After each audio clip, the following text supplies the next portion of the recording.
Ruby Finds a Worry by Tom Percival. Tom Percival. Sorry about that, Tom.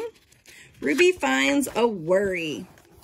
Ruby loved being Ruby. She loved to swing up high. And she loved to explore wild, faraway places. Sometimes she even went all the way to the very bottom of the garden.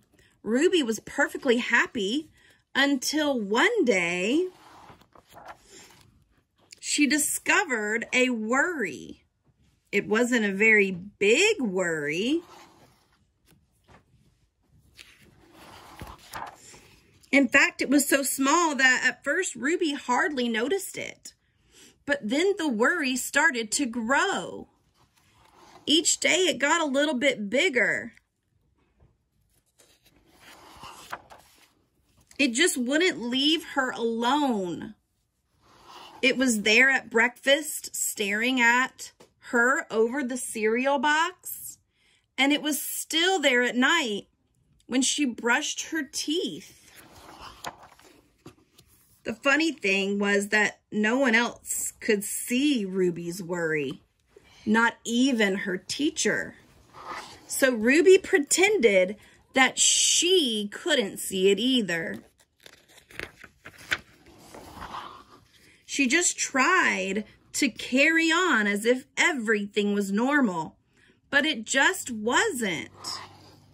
The worry was always there, stopping her from doing the things that she loved. Ruby wondered if the worry would ever go away. What if it didn't? What if it stayed with her forever? Ruby didn't realize it, but she was doing the worst thing you can ever do with a worry. She was worrying about it. No, now the worry was enormous. It could barely fit in the kitchen at dinner time.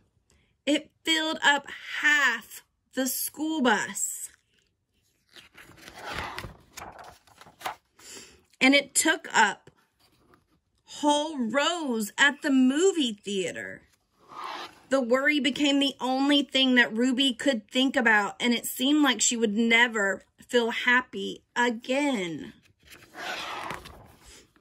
Then one day, something unexpected happened.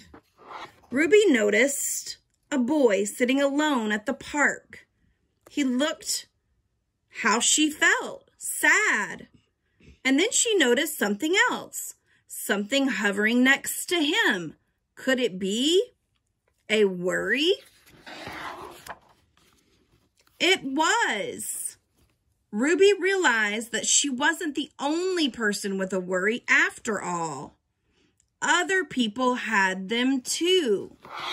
She asked the boy what was on his mind, and as he told her, the strangest thing happened. His worry began to shrink. Then Ruby did the best thing you can ever do if you have a worry. She talked about it. And as the words tumbled out, Ruby's worry began to shrink until it was barely there at all. Soon, both of their worries were gone.